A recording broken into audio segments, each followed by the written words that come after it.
आप सभी को बहुत बहुत प्रणाम।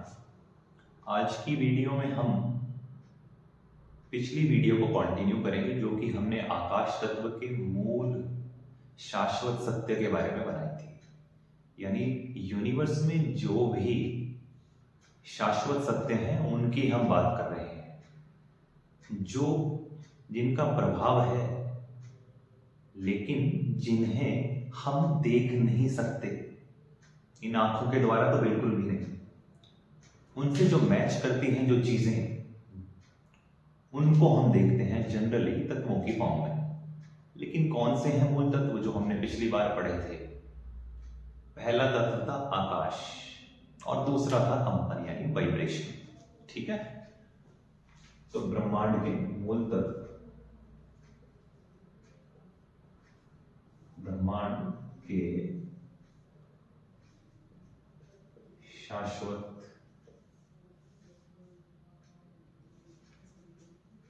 सत्य। ठीक है, तो यह शाश्वत सत्य जो है, हम तत्व की बात कर रहे हैं। तत्व की फॉर्म में हमने इन्हें पढ़ा था। तत्व की एक डेफिनेशन थी, निर्गुण निराकार। यानी इसका कोई गुण नहीं, इसका कोई आकार नहीं। ठीक है, जिसका कोई गुण नहीं, जिसका कोई आकार नहीं, ऐसी एंटिटी या ऐसी वस्तु को हम आकाश बोलते हैं। और यह अनंत तक फैला हुआ है। यह हमने लास्ट वीडियो में पढ़ लिया है। ठीक है, लेकिन ब्रह्मांड में जो शाश्वत सत्य है, जिसकी ओर हमें हमारी सनातन परंपरा लेकर जाती है, जो हमारे ऋषि योगी देव देवी देवता जो भी सब हुए हैं, जिन्होंने हमें इस ज्ञान को स्मरण रखना सिखाया है, एब्जॉर्ब करना सिखाया है, जिन्होंने दिया है हमें, उनकी यात्राएं इन तत्वों से जुड़ी हुई हैं जो ब्रह्मांड के शाश्वत सत्य हैं। यानी उन तत्वों तक पहुंचना है आपको आपके शरीर के माध्यम से, जो दिखाई नहीं दे रहे लेकिन जिनका 100% प्रभाव है ब्रह्मांड पर। पूरे यूनिवर्स की बात मैं कर रहा हूं। तो पहला तत्व हमने क्या पढ़ा था? आकाश, जिसके भीतर, आकाश के भीतर हर वो चीज हो रही है जो आज आप देखते हो, महसूस करते हो, और आप भी इसी आकाश का हिस्सा हो। आपके भीतर जो आत्मा स्वरूप में जो बैठी है, जिसे आप कहते हो आत्मा, वह भी आकाश का सबसे सूक्ष्म और जागृत अंश है। ध्यान से सुनिएगा मेरी बात, छोटी बात नहीं कह रहा हूं, बहुत बड़ी बात है ये। आकाश ही आत्मा है। लेकिन कैसे है आकाश ही आत्मा, इसके ऊपर एक अलग वीडियो हम बनाएंगे। बहुत कम लोग इस बात को समझते हैं, बहुत लोगों को यह चीज मूर्खतापूर्ण भी लगेगी। लेकिन जब आप आध्यात्मिक स्तर पर ऊपर उठ जाएंगे तो आपको बड़ा साफ सुथरा दिखने लगेगा। हमारे आसपास के आकाश में, पृथ्वी के बाहर जो आकाश है उसकी फॉर्म अलग है, पृथ्वी के अंदर की फॉर्म अलग है। लेकिन हमें पृथ्वी के भीतर बैठ के वो सब देखना है जो पृथ्वी के बाहर के आकाश में हो रहा है, उसमें जो हलचल हो रही है। लेकिन कब देख पाओगे? इसका पूरा सिस्टम है, पूरी सनातन परंपरा इस और हमें ले जाती है, क्योंकि ये शाश्वत सत्य है, ये जड़ें हैं हमारी, मूल। तो दूसरी जो चीज है ब्रह्मांड में तत्व की फॉर्म में, वो कौन सी मौजूद है? कंपन। ठीक, इंग्लिश में क्या बोलते हो आप इसको? वाइब्रेशन। ठीक है, कंपन के बारे में मुझे नहीं लगता कि ज्यादा दिक्कत है आपको। कंपन को आप समझते ही हैं, फिजिक्स के स्टूडेंट हैं बहुत लोग केमिस्ट्री के स्टूडेंट हैं, साइंस सबने पढ़ी है। कोई भी चीज जो एक पर्टिकुलर पॉइंट के थ्रू इस तरह से मोशन करती है, यानी अपनी जगह स्थिर नहीं है, यानी वो कांप रही है, इस तरह से तत्व। ठीक है, तो vibration means on off. On off का कॉन्टिन्यूटी में होते रहना स्वयं से, यह कंपन है। हमारे भीतर भी कंपन मौजूद है, हमारे आसपास इस वायु में भी कंपन है, हर जगह कंपन मौजूद है। लॉ ऑफ अट्रैक्शन में आप इसी चीज को पढ़ते हो। हम जो बोल रहे हैं, हमारे कंठ से जो हवा बाहर आ रही है वो एक पर्टिकुलर वेव फॉर्म में आ रही है। इसको हम डायरेक्शन देते हैं, जिससे हमारी वोकल प्रोडक्शन होती है, यानी आवाज बनती है। तो आवाज ही ध्वनि का स्वरूप है। तो इसके पीछे जो फिनोमिना काम करता है वह है कंपन। लेकिन जिस कंपन की मैं बात कर रहा हूं वह कंपन आकाश की मूल कंपन है। वह इतनी शांत है, इतनी शांत है कि वहां उस कंपन को महसूस करने पर आप एनलाइटन हो जाते हो, आनंद में डूब जाते हो, आपके ऊपर समय का प्रभाव चला जाता है। लेकिन क्यों जाता है ये बाद में पढ़ेंगे। अभी इतना जान लीजिए कि यहाँ जिस कंपन की, वाइब्रेशन की मैं बात कर रहा हूँ वह पूरे ब्रह्मांड में बिल्कुल एक जैसी है। उसके स्वरूप अलग अलग नहीं है, एक ही है वह कंपन। आकाश की उस कंपन की बात कर रहा हूं जो हमें हर तरह से आजादी का एहसास देती है। ठीक है, तो दूसरा तत्व है कंपन। अब आते हैं तीसरे तत्व की ओर। पहला तत्व था आकाश, दूसरा है कंपन और तीसरा है काल।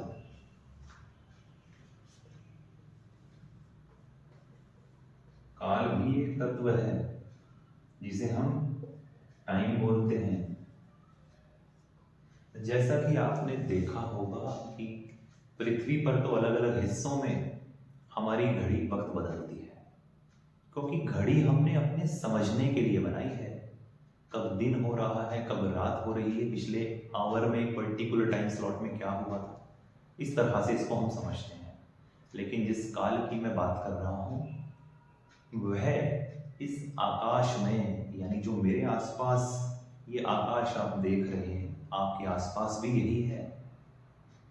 आकाश के एक पॉइंट पर कोई जीवन लेता है, यानी कोई, किसी ने जन्म लिया और एक पॉइंट पर आकर के उसने अपने जीवन को खत्म कर लिया या खत्म हो गया। ठीक, तो जो उसका बॉर्न होने का जो टाइम था वह वहां से लेकर जब तक वो जीवन में था, यह पूरा टाइम पीरियड काल कहलाता है। किसी वस्तु के उत्पन्न होने से लेकर मरने तक, यानी उसके पूरे जीवन का जो समय है उसे हम काल बोलते हैं। लेकिन जिस काल की अब मैं बात कर रहा हूं इसको काला बोलते हैं, काला। ठीक है, इसका क्या मतलब है? जब आप पृथ्वी के बाहर जाएंगे जहां सूर्य की रोशनी नहीं है, वहां यह आकाश जो आपको लगता है कि कुछ इस तरह का है जिसके भीतर से हम इधर से वहां, यहां से वहां देख सकते हैं, जब आप पृथ्वी के बाहर जाएंगे तो यह अपना वर्ण बदल देगा, वहां आपको यही चीज काली दिखाई देगी। क्यों? क्योंकि जहां भी सूर्य का प्रकाश नहीं है वहां कंपन नहीं होती, ना के बराबर होती है। उसे ही हम सुप्त कंपन बोलते हैं, जो सोई हुई कंपन है, अभी जिसमें कोई वाइब्रेशन नहीं है। आकाश के साथ उसकी कंपन जुड़ी हुई है। उस कंपन के साथ अगर किसी चीज को पैदा होना है उसका मूल वहां छिपा हुआ है, काल, वक्त। आपने सुना होगा जो भी लोग एनलाइटन हो जाते हैं वह समय के परे हो जाते हैं। समय के परे का मतलब काल के परे। वह काल को समझ जाते हैं कि क्या है, उनको कोई फर्क नहीं पड़ता, उन्होंने कुछ भी नहीं करना है। वह जीवन में एक जगह बैठकर अपना पूरा समय व्यतीत कर सकते हैं। आपको लगेगा 10 साल बीत गए, उन्हें लगेगा अभी पल भर बीता है। पल भर, 10-10 साल, 20-20 हजारों साल उनके लिए पल भर की यात्रा है, केवल पल भर की। क्यों? क्योंकि वह काल के परे हो चुके हैं, क्योंकि वह आकाश के साथ इस तरह से जुड़ चुके हैं कि अब उन्हें सब सृष्टि में जो भी सब कुछ बना हुआ है उसमें एक ही चीज दिखाई देती है, आकाश, उसकी कंपन जिसमें अतः शांति और आनंद है। तीसरा, उसमें काल के परे जाने की शक्ति है, जो आपको आपकी मृत्यु का भय खत्म करती है। ठीक है? तो काल मीन्स काला, जब कुछ भी नहीं था तब कौन था? वह है काल। एक ऐसा समय जिसका एग्जिस्टेंस केवल हमें घड़ी की फॉर्म में दिखता है, बाकी अन्य ब्रह्मांड में काल का कोई प्रमाण नहीं है। यह इंसान को आजाद करने के लिए एक ऐसा तत्व है जो नहीं है पर है, फिर भी अपना प्रभाव देता है। तो अब पढ़ लेते हैं हम आकाश का, हमारे ब्रह्मांड का चौथा मूल तत्व, जिसको सुनकर आपको हैरानी भी होगी, है आपके सामने, लेकिन हम, जैसा कि आप जानते हैं कि हम हिडन जो तत्व हैं, लेकिन उनका प्रभाव इतना ज्यादा है, उनको हम पढ़ने की और समझने की कोशिश कर रहे हैं, क्योंकि यह अनुभव मैं अपनी आध्यात्मिक यात्रा की जो ऊपरी स्थितियां हैं, यानी एडवांस स्टेजेस हैं, उनमें मैंने इन चीजों का अनुभव किया, तभी मैं आपके साथ इन चीजों को साझा कर पा रहा हूं। अदरवाइज इनके बारे में फिजिक्स के बेस पर, बायोलॉजी के बेस पर बोलना तो बहुत आसान है, लेकिन इनको बिल्कुल इजीली इंटरप्रेट करना उतना ही मुश्किल है। तो एक कोशिश है मेरी, उम्मीद है जो स्पिरिचुअल यात्रा के जर्नी में है उन लोगों को इससे बहुत बेनिफिट होगा।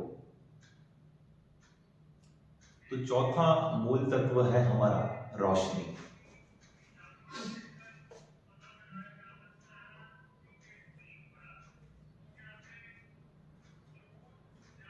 यानी लाइट। तो थोड़ा सा नजर डालते हैं रोशनी। जैसा कि आपको मालूम ही है, सूर्य प्रकाश हमें देता है, लेकिन क्या आपको लगता है कि सूर्य की केवल जो रोशनी हम देखते हैं, क्या वह एक ही रंग की है? फिजिक्स की भाषा में आपको मालूम है कि व्हाइट लाइट में सभी कलर्स मौजूद हैं, लेकिन क्या इसके परे भी कोई और कलर्स ऐसे हैं जो मौजूद हैं? बिल्कुल। आप आपके आभामंडल यानी आपके शरीर के बाहर, फ्रंट में भी और साइड में भी और बैक एरिया में भी, जो आपके शरीर की कंपन की वजह से जो रोशनी है वह आप नहीं देख सकते, जिसे हम आभा या ऑरा बोलते हैं। तो ऐसे ही अनंत आकाश की भी एक रोशनी है जो हमें प्रकाश के रूप में, जब आध्यात्मिकता की अच्छी स्थितियों में आप एंटर करते हैं, आपको बहुत अच्छे एहसास होते हैं। उस दौरान आपको थर्ड आई में जो रोशनी दिखाई देती है, जिसे बहुत लोग व्हाइट लाइट की फॉर्म में भी देखते हैं, लाइटनिंग फॉर्म में भी देखते हैं, बहुत अलग अलग तरह की रोशनी के लोगों को अनुभव होते हैं। तो वो थर्ड आई के माध्यम से जो रोशनी दिखाई देती है, हम उस रोशनी की बात कर रहे हैं। इस आसपास के आकाश में जो वायु है, उसके जो रंग हैं, उस रोशनी की बात कर रहे हैं, जो हमें त्राटक जब हम करते हैं, इस वायु के ऊपर जब हम एक लेयर कंसीडर करके उस पर फोकस करते हैं और निरंतर प्रैक्टिस करते हैं कई कई साल, तब हमें इस वायु में, इस आकाश में हमें उस रोशनी के दर्शन होते हैं। तो आकाश की जो अपनी रोशनी है, यह भी एक तत्व है, क्योंकि इसके साथ जो भी अन्य ऊर्जाएं आकर तालमेल में कार्य करती हैं, किसी और ऊर्जा को पैदा करती हैं, किसी को नष्ट करती हैं, वह सब इस रोशनी के भीतर ही हो रहा है। तो अगर कोई व्यक्ति इस रोशनी को देख सकता है तो उसे दृष्टा बोलते हैं, कि उसके पास वो दृष्टि आ गई इस रोशनी को देखने की, क्योंकि अब वह आकाश का एक हिस्सा है। तो अब वह आकाश के अलग अलग मूल तत्वों को जानता है, समझता है, और उनके प्रैक्टिकली कैसे वह कार्य करते हैं, कैसे उनको ठीक करना है, इस सब चीजों का ज्ञान व्यक्ति को रहता है। तो चौथा हमने पढ़ लिया रोशनी। अब हम पढ़ेंगे पांचवा मूल तत्व, वह है नाद, जिसे हम ओम बोलते हैं। ठीक है।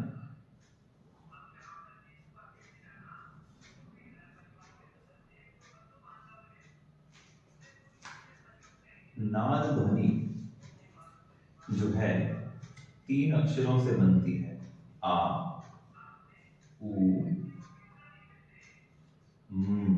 जिसको हम हमिंग से बोलते हैं। नाद ध्वनि जिसको आप सभी लोग जानते हैं, प्रैक्टिस भी करते हैं, ओम की ध्वनि को हम नाद बोलते हैं। ओम की ध्वनि का उच्चारण हमें किस तरह करना चाहिए? सिंपली आपको उच्चारण करना है आ, उ और म वर्ण का, लेकिन कैसे करें थोड़ा सा सुन लीजिए।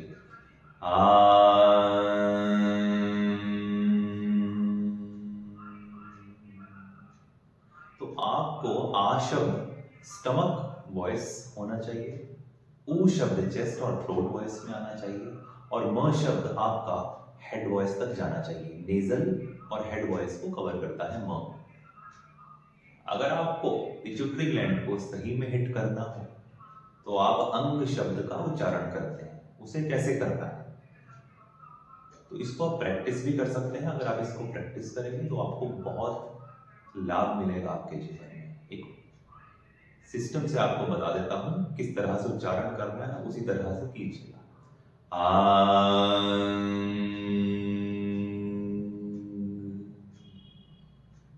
तो लास्ट में आ उ म की जगह अब आप आ उ और अंग बोलेंगे, अंग। ठीक है।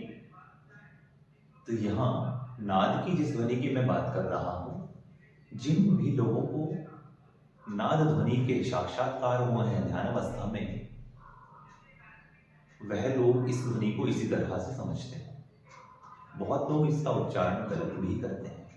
यह ध्वनि पूरे ब्रह्मांड में, पूरे आकाश में इस तरह से मिश्रित है कि इस ध्वनि को सुनने के लिए आपको ध्यान की गहरी अवस्था में जाना पड़ता है। उस गहरी अवस्था का क्या नाम है? जब आप आकाश से एकमेव होंगे तो आपको आकाश का तो अनुभव होगा ही होगा कि आकाश का प्रेजेंस पूरी ब्रह्मांड में है। फिर आपको आकाश की कंपन जो कि शांति प्रदान करती है, लेकिन शांति भी एक कंपन ही है। किसी भी व्यक्ति को किसी भी स्तर पर कोई भी अनुभव हो रहा है, कोई भी आवाज, वह कंपन ही है। गुस्से की अपनी कंपन है, पीस की अपनी कंपन है, साइलेंस की अपनी कंपन है। अगर शब्द अलग अलग हैं तो कंपन भी अलग अलग है। ठीक है। तो शांति भी एक कंपन ही है।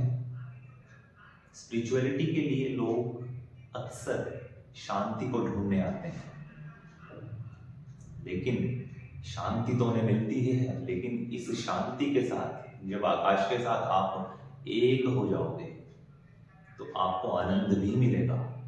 और आपके जीवन में कोई भी स्थिति आए, अब आप हर स्थिति को प्रभु के रूप में ही देखते हो।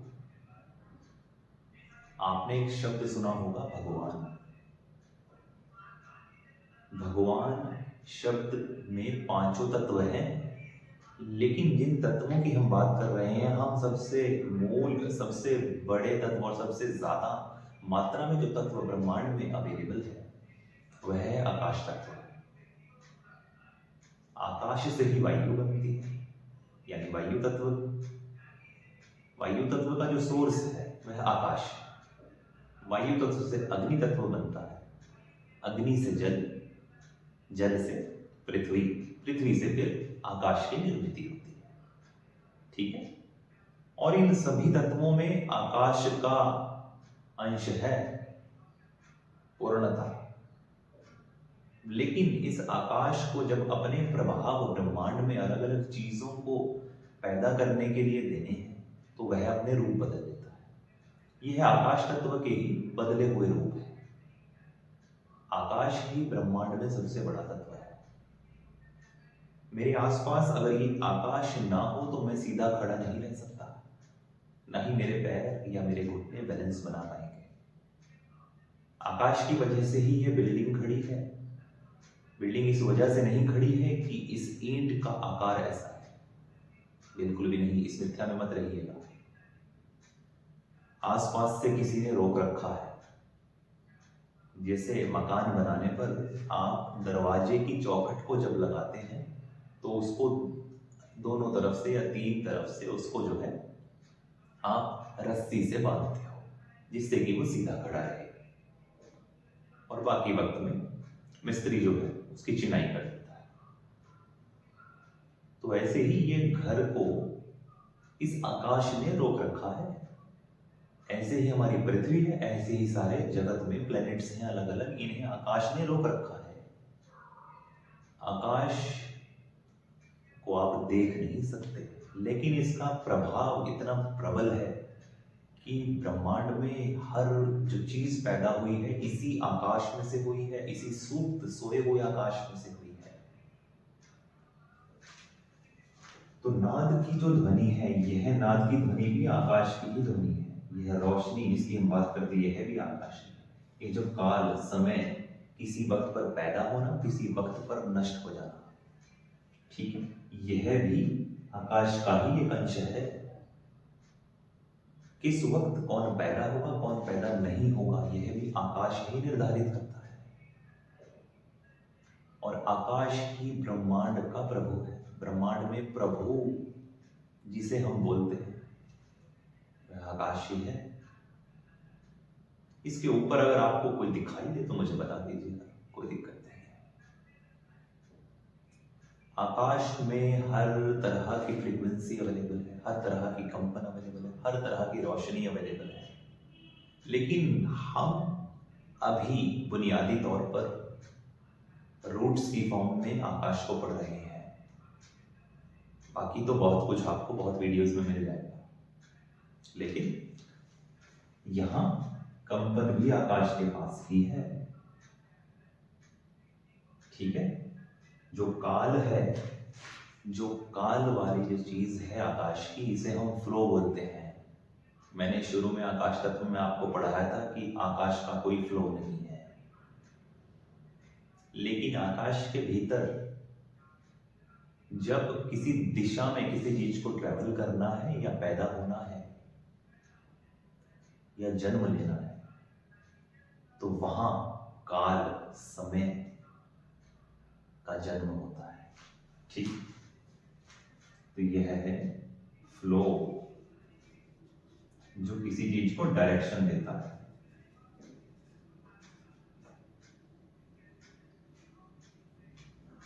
तो ब्रह्मांड के शाश्वत सत्य, सभी शाश्वत सत्य एक ही तत्व से जुड़े हुए हैं, आकाश। आकाश और आकाश, मेरे आसपास जो भी आकाश है, इसी के भीतर ऑक्सीजन भी है, नाइट्रोजन भी है, अन्य गैसें भी हैं, चाहे वो एलपीजी हो, सीएनजी हो, जितनी भी तरह की चीजें गैसियस फॉर्म में हैं वो सब इसी के भीतर हैं।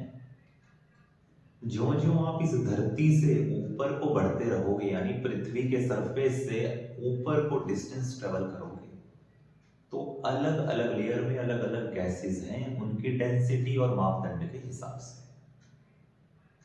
तो अलग अलग लेयर की अलग अलग कंपन है, क्योंकि उसमें गैस अलग है और गैस का एटॉमिक ज्योमेट्री या एटॉमिक स्ट्रक्चर डिफरेंट है। उसके जो छोटे अणु हैं बिल्कुल माइक्रो, उनका कंपन, कांपने का जो फ्रीक्वेंसी है वो डिफरेंट है।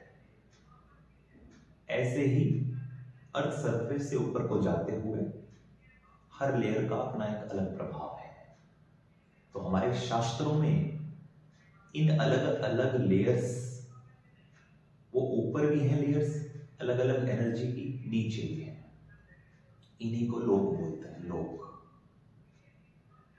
ब्रह्मलोक, भूलोक, ठीक है। ऐसे बहुत सारे लोक जो है शास्त्रों में दिए गए हैं। ये क्या है? यह अलग अलग वाइब्रेशन है, अलग अलग फ्रीक्वेंसी और वेवलेंथ है इनकी, इसीलिए इनका व्यवहार भी अलग है, इनका प्रभाव हमारे ऊपर अलग आता है।